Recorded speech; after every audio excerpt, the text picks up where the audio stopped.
Sir, tatanggapin nyo. Ano sa tingin? Meron mas Challenge yun eh. Meron mas magandang invitation na Yes, sir. ako naman ang mag-i-invite sa kanya Yes, sir. na halimbawa siya, isama niya si Justice Carpio at saka yung kaklase mong professor sa UP. Magharap-harap tayo dito in a friendly and healthy discussion of these issues. Whatever the outcome, Attorney Trixie Ben, I'd like to believe that the entire Filipino people will be the winner. Yes, yes. Tama yan. Pwede rin natin gawin yung ano niya, pero sa susunod na, kailangan unahin muna nating masettle itong sigalot na to at saka tayo pare-parehong pumunta doon. So, hindi ka muna pupunta doon. debate Ayusin muna. Ito yung mas importante. My invitation for him is to be here with the seasoning nila. Pero parang ganyan ang Justice direksyon ni Carpio. Senator Erwin Tulfo. Nag-file siya ng resolution na magkaroon tayo ng unified understanding ng issue na ito. Kasi ang dami-dami yung versions eh. Di ba? Maganda yan yung magdebate. Oh, but he did that before sinabi niya sa Chinese Embassy, magsilayas kayo dyan. Yikes. Di ba? Dapat sana, wala munang ganun. Correct. And now, he's trying to say na, pwede naman tayong mag-usap-usap. How can you even offer that kung nandun pa yung resolution? Sana, sabihin mo, withdraw muna natin yung resolution and then let's engage our Chinese counterpart. Pero i-offer mo yung mag-uusap tayo, active and live pa yung proposition, yung resolution, pagdidibatihan pa, paano maniniwala yung counterpart? Agree. Hindi, tayo lang muna Speaking as a of, nation, as a country. No, but he tayo said, lang he mag-unify. floated the idea na the Chinese are also, pwede natin silang kausapin na. Okay. Sana para maging in Para good faith open lahat. at saka transparent I-withdraw yung natin ang ano. resolution, tsaka tayo mag-usap. Ito Tama. naman Parang hindi naka-advocacy natin. hostile. Tama naman. Okay. Ito yung May advocacy context. natin, di ba? Correct. So, on another topic, Senator, ano nangyari doon sa Senate Minority Report? Kasama kayo sa pumirma doon with Senator Amy and ilan pa? 6 others, kung di ako nagkakamali. So, ano na nangyari? Ni-release and then wala na, that's it. Hindi, sabi kasi release nila, lang, we cannot take that up because it's only a minority report. Our rules says that, kailangan munang merong majority report. And then, let's consider that as a dissenting report siguro. Sabi nilang ganon. But now, hindi namin alam kung talagang meron ng draft report kasi they keep on saying na babaguhin namin ito, babaguhin natin ng ganyan. So, merong 3 sa amin nga na nagpirma na doon, nag-withdraw ng signature. So, parang hindi pa alam kung alin talaga. So, wala pang na-present na final committee Nabasa ko report. yon but wala pang final report. So The wala final pa. report will be Draft pa lang, subjected for adoption and then it will be defended in the plenary. In the committee level first, di ba? For adoption. Hindi na. Tapos na, draft tapos na na. yan, Tapos na. Kasi, di ba, i-adapt lang namin. Pagkatas na ma-adapt plenary. yan as a committee report, okay, edi, it depends in the plenary. Yes. So, it will be subjected to interpellation. Naku, So, exciting ano na ba? naman Kung doon. natuloy ba yung Attorney Trixie, babalik kayo uli ang Blue Ribbon? Hindi ko alam kung ano ang magiging direction namin. Kasi majority kayo, di ba? Kung ilagay nila ako, nasa sa akin yun kung tatanggapin ko, hindi, di ba? But today, I still have to think about, crossing it when I get there. Di ba? So, we'll burn that Kasi bridge when we get there. Mukhang, ibig sabihin, hopeless ba kayo maging majority uli? Hindi naman. Kasi tingnan muna natin kung yun talaga yung gusto ng new majority. Kung yun ang gusto nila, hindi ko naman ma-preempt yun, di ba? Sir, ang mga leaderships ng committees and of course the Senate dito, ano sa tingin mo, it's more, is it like regular elections, popularity contest ito, or it's more about political alignments and interests? Sa amin, Yes. sa Senate. Currently, Sa ngayon ako, masasabi ko na kung gusto naming magpalit, kami-kami lang. Ang problema, nakikita ko, is not so easy para kasi may nakikialam. Gandun lang muna ako. Hindi, wala kaming, Sabi sa inyo, alam hindi mo yung sa- talagang we are at liberty na, Magkasama kami sa Congress Diba? ni Senator, classmate kami sa Congress also. May Alam mo, additional na nagluluto. decide kasi dyan sa mga committee leadership. Ang leadership, di ba, speaker, mga ganon, sasabihin, siyempre yung ruling party. Dahil yung sinasabi niya is yung changing So, ibig sabihin, kung may seasonings, merong pinanggagalingan din na seasoning na hindi taga... Meron, kasi ang ideal Senate kasi, like sana, a functioning Senate sana, we should observe the constitutional boundaries. Alam naman natin ang separation of powers, di ba? Yes. So walang pakikialam mula sa executive, hindi niya pakikialaman yung dynamics dito. Correct. Pero sa nakita ko, may nakikialam. Yes, sir. So yun ang gusto ko sabihin sa inyo. Okay. So, So hindi the talaga rumors- hindi talaga purong democratic yung pagkakakuha halimbawa ng new majority or whatever. Sabi Yan sa inyo, talagang, hindi pure rumor yung yan sinasabi talagang natin kanina. reality sa Philippine politics. Ganun din yan sa lower house. Anyway, halimbawa, Senator, kung given a chance na mag-lead ng investigative body, uli, anong number one issue na Gusto ninyo. pipiliin ninyo? Kung halimbawa, ang gusto ng majority, ako ang mag-lead. Halimbawa, nabalik kayo For sa example, Blue Ribbon Committee again. Kapangangatawanan ko yung palagi kong sinasabi na kinakailangan lumitaw dito yung malalaking isda, yung nagpasimuno nito. Hindi magagawa ng isang maliit na isda ang guluhin, isip-isipin mo yung maliit na isda, gagawa ba siya ng artificial river? Hindi niya magagawa yun. Kahit na isda pa siya. Correct. Isang malaking isda lang makagagawa. So, issue ng corruption pa rin ang tututukan nyo. Bilyones dumadaan sa undersecretary. Ben, hindi simpleng pagnanakaw ang nangyari. Nilimas ang kaban ng Pilipino. Nilimas. Ibig mo sabihin, sap-sap lang ang gumawa nun. Maraming personalities na binanggit dito. Yes. I will tell you, even Senator Ping, during one of our plenary hearings, doon sa panahon ng DBCC, nandun, the economic cluster, we're still taking up, on the first day, we're supposed to take up general principles. But he had the chance and opportunity to disclose already a part of that corruption scandal. Na sinabi niya, Doon sa budget I will have hearing. to divulge to you two officials of government. And he mentioned two names. Yes. And this, ang pinag-uusapan noon at that time, is about 9 billion pesos. Okay? Somebody handled, kasi ganito yan eh. Saldico, you will remember, mentioned about 100 billion inserted Yes. in the GAB. Okay? Ngayon, initially, Senator Lacson sabi niya, hindi totoo yan because I have reviewed the budget. Later on, he conceded na meron talaga. Only, sabi niya, the president was name dropped. Okay? So, nagbanggit siya ng pangalan. Bakit hindi yun ang tuntunin? Bakit hindi yun ang tuntunin? Sabi niya, in his last hearing, sabi niya, I'd like to stress this point. We will always go where the evidence leads us. Aba, sinabi niya na yung ganun eh. We're talking here of the 9 billion pesos na hinandel ni Yusek Bernardo sa kanyang statement. Sinabi niya, yung 100 billion, sabi niya, 89 billion ang inimplement ng DPWH. Out of the 89 billion, 51 to 52 billion, yun lang ang personal in-handle ko, sabi ni Yusek Bernardo. And the taripa there is 16%, kaya nga 8 billion eh. So yung Yusek na sinabi niya, doon ko binigay ang pera in 10 instances. Gumagamit pa sila ng van, yung armored van. And they utilize the basement of the Diamond Hotel. Bakit hindi ito yung unahin? Yung draft committee report daw, parang isasama si former Speaker Romualdez. Parang siya, kaya nga, draft nga, pero pag ganong-ganon, ano ba So, talaga? pag nandun, pipirma na kayo. Hindi ako pwedeng, nang hindi ko makita yung final, and the final report will always be ratified by at least 11 signatures. Kung walang 11 signatures, forget about a final report.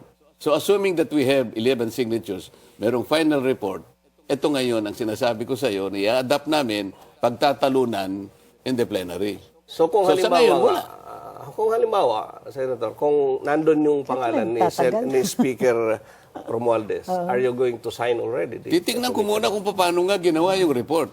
Nilagay lang yung pangalan. Halimbawa, sinabi, nakikita namin parang walang evidence connecting former Speaker Martin Romualdez. Nabanggit nga ang pangalan. So wala pa. Hindi simpleng binabanggit lang ang pangalan. Kailangan, We have to review. Ano yung... Can't you not ano yung amend ginawa? the committee Ano yung report during basis? the plenary? Kaya nga pagtatalunan. Pagtatalunan. Andito na tayo sa portion ng program called Tough Questions. Ito. Walang tough question kay Senator Oo nga eh. Marcoleta. Wala. Kaya pala na may ganun. Sabi mo, mga simple question lang ito. Mga sap-sap lang yan. So, wala na may ganun. Sabi mo, mga simple question lang ito. Mga sap-sap lang yan. So, nababanggit yung pangalan ninyo bilang possible running mate ni VP Inday sa 2028. Ano sa tingin ninyo? Naku naman, Atty. Tracy. Gano? Alam mo ba naman, Ano sa... I am only a 7-month senator of the Republic. So, You might be, CPRD parang nga. pinakakain mo ako ng solid na eh. Alam mo, infant pa ako eh. Solid ba pakakain mo sa infant? Sir, si Gastos ang PRD nga pinakakain. mayor, naging mayor to presidente. ano. O, nag-congressman siya saglit. Pero yung last na position niya, mayor, tumalo Yeah, ng but- may presidente. kilala ako. Yung aking mandate as senator, di ba? 7 months pa lang ako. Di ba?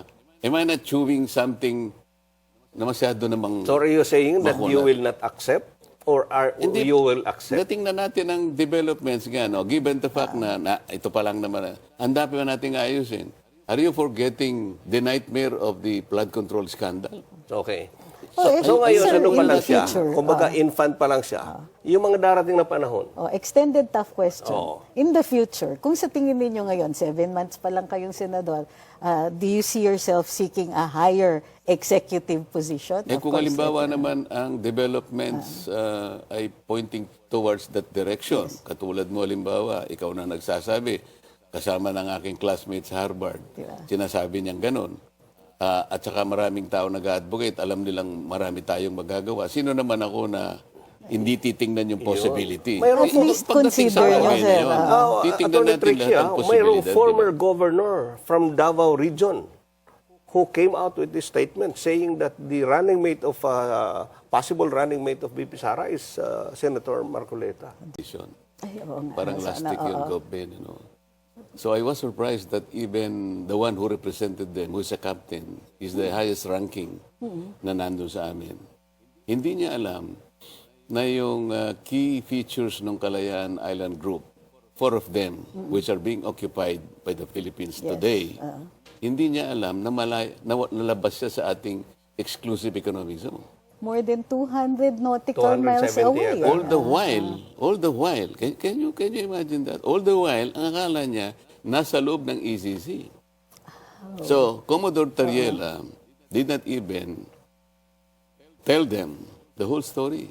So, akala ko ba siya ang spokesman ng WPS Transparency Group Office? Correct. He has not been so transparent about it. So, So, teka, ano nangyari doon? Kaya this is a lumitaw yun. Navy captain, sir? Hindi, armed forces siya. So, Army or Si ano? Commodore, ang counterpart niya sa Army is a general. General, general. Kaya lang, civilianized na ang Coast Guard, alam mo naman. Yes, Kaya lang, tayo naman. Kahit civilian ka na, naka-uniforme ka pa. So, Under DOTR ang Coast Guard eh. Yes. Pero, So- uniform servicemen sila. Yun ang naging So, problema. nagulat sila na outside, Hindi tapos nila may alam. nagre-react na ibang mga senador nga na pinamimigay niya. Pero this is correct.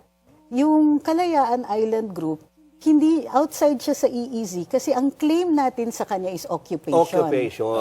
Walang question doon, di ba? We exercise sovereignty over walang Kalayaan question because doon. matagalan nating occupied Tayo yun. ang occupant doon. Yes. So, territory natin yun. Yes, oo. Ang hindi lang nila maintindihan, okay, kinokonect nga natin yung na-generate na maritime area doon sa tinatawag na West Philippine Sea. Magkakaroon na napakaraming obstacles Yes. doon mismo sa articles ng UNCLOS. Kaya ko sabi ko, Kapitan, do you realize the legal impediments? Sa UNCLOS pa lang sasabit na tayo.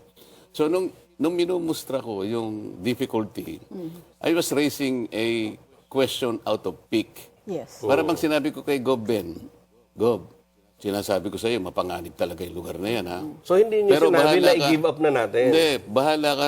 Pero kung gusto mong magpakamatay, Ben, pumunta ka doon. I am not advocating na magpakamatay si Gob Ben. I'm stressing Yes. yung warning ko sa kanya na huwag kang pupunta doon dahil mapanganib. So sinabi ko, it's very impossible na ma-enclose mo siya because there are several obstacles. Okay?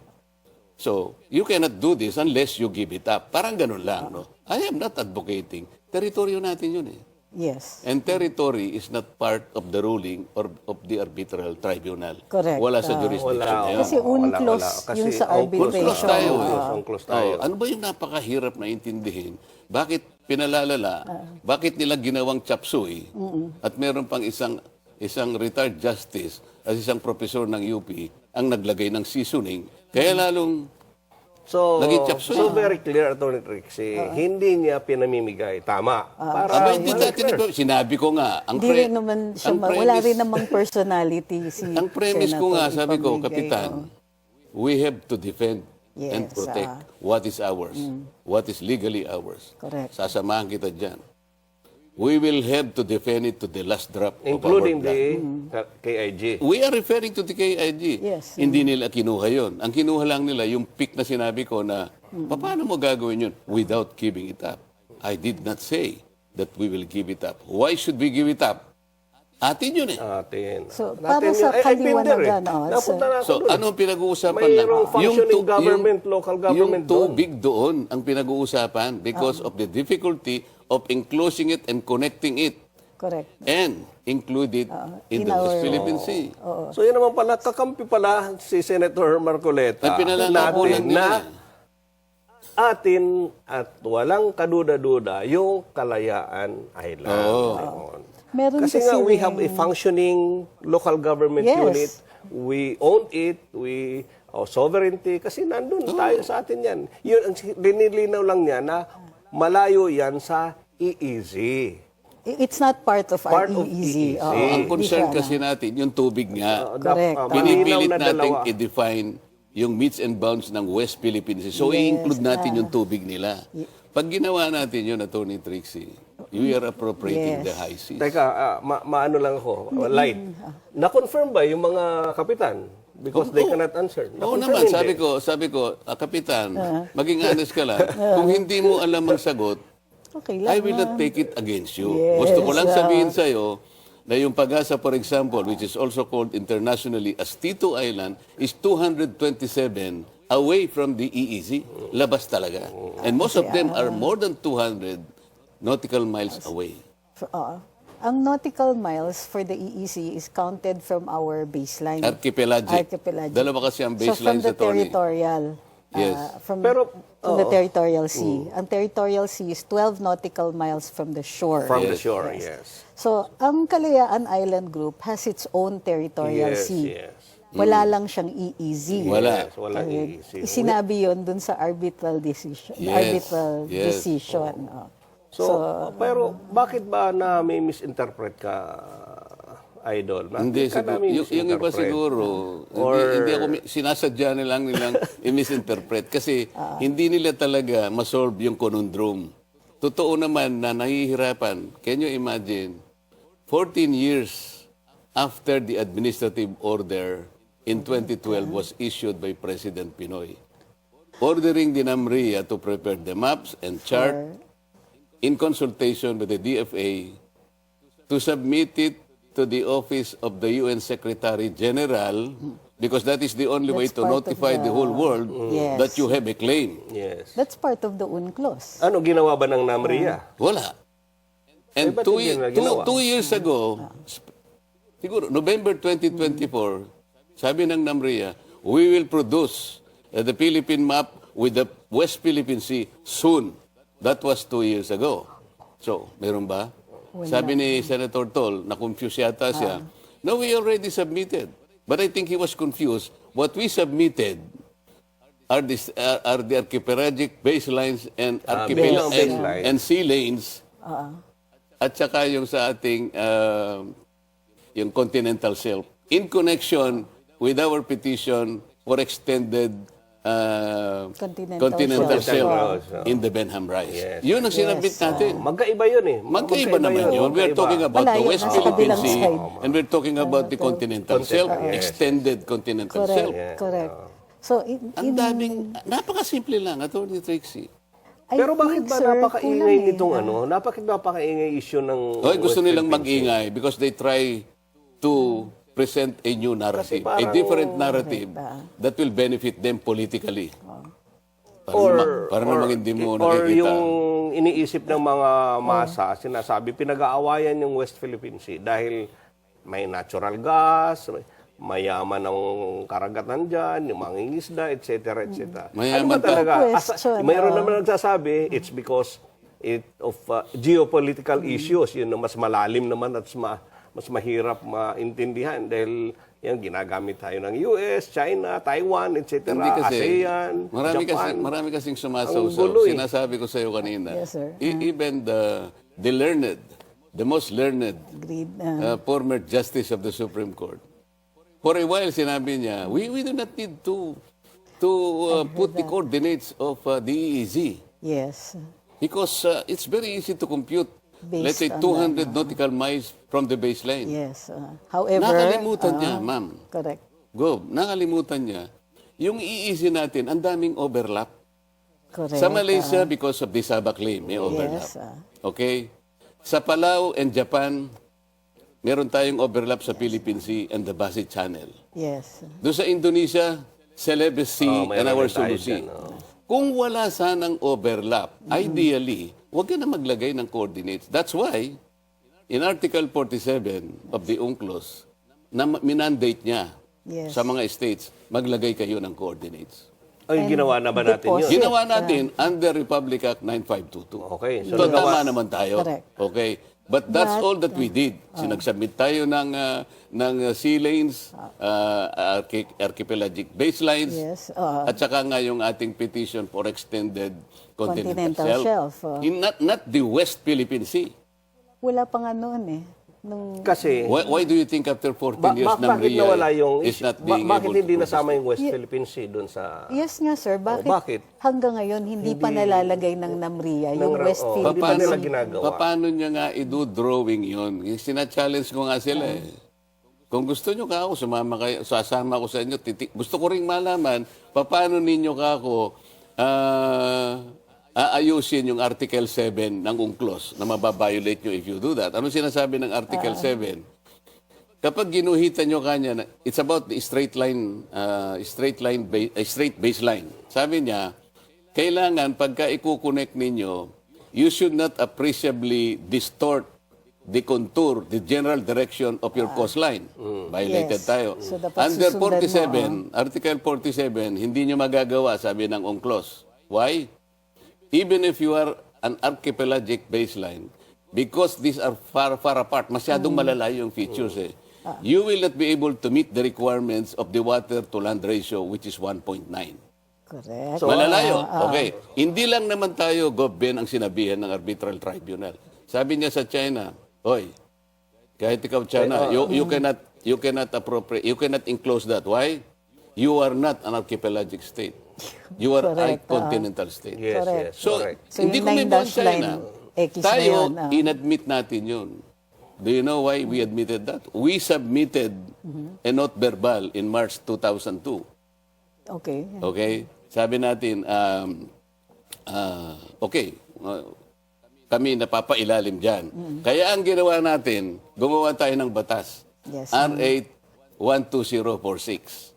In acknowledgement of the ruling of the arbitral tribunal. Yes. Recent yan. Inamend natin yung Presidential Decree 1596 na ginawa ni President Marcos Sr. Senior, Binax niya yung Spratlys. Kaya nabawasan tayo sa KIG.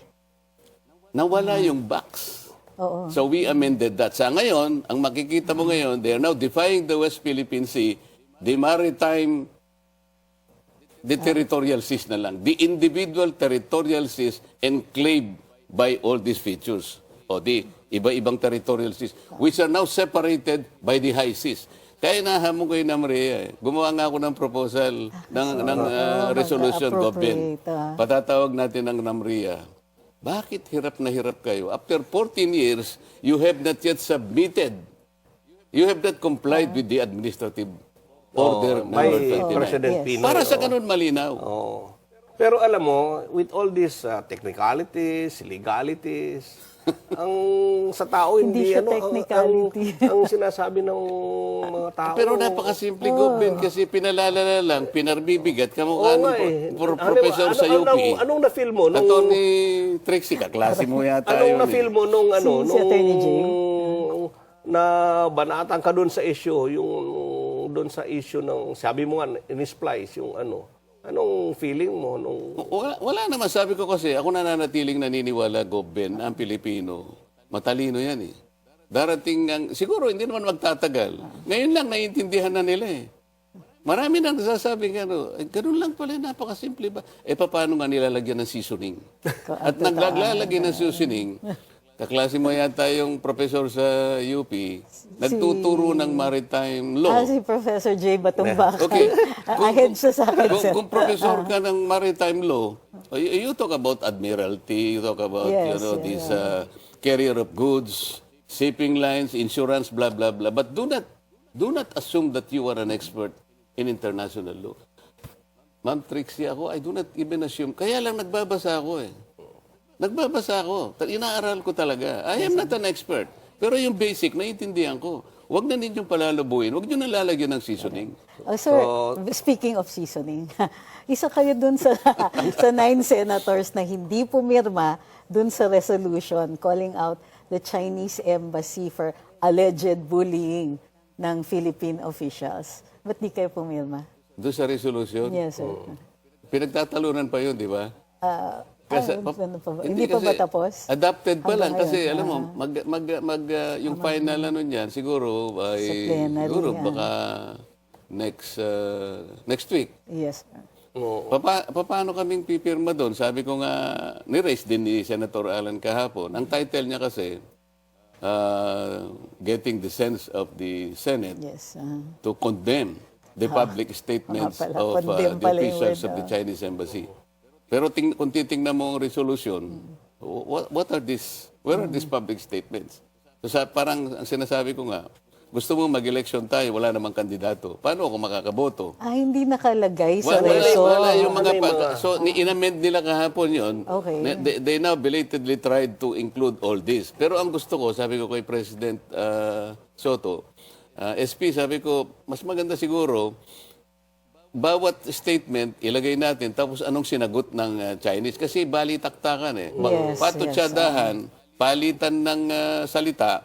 Sino baka ako nagumpisa? Kasi Para makita natin. nag-trigger din kasi yan kasi may presentation sa De La Salle yata si Commodore Tariela na yung caricature ni President Xi Jinping. Yun ang mas nag-provoke. Yun nag-provoke eh. Kaya Pero Gobe, AI kaya yun ang generated pa. Sa totoo nakita lang. ko yung caricature, parang sa akin personal, parang foul naman yun, hindi naman ano. Kasi ang sama ng tsura eh. No? Although, kumbaga, freedom of expression yun, pero palagi yun ang nag-provoke. Yun ang nag-provoke, pero ang una talaga na nag-ring, ang unang nagsabi kasi na talagang nakulang atensyon niya, is Senator Kiko. You remember na nagano siya chinaid niya yung China for the military exercise in the Taiwan Strait. Sabi ng China sa kanya, Sir, Philippines maintains a one China policy. You don't have to say that. Hanggang sa dumating nga si Tariela, nagpunta sa isang eskwela, may daladalang caricature, portraying the head of state of China in a very embarrassing image. Sabi ko, is that a national policy? They said, no. Alam mo, sa totoo lang. Speaking of Commodore Tariela, in-invite niya po kayo to join the West Philippine Sea Patrol operations para makita niyo yung actual conditions. Tanggapin niyo ba yung invitation? But before you answer that, we will be back after this short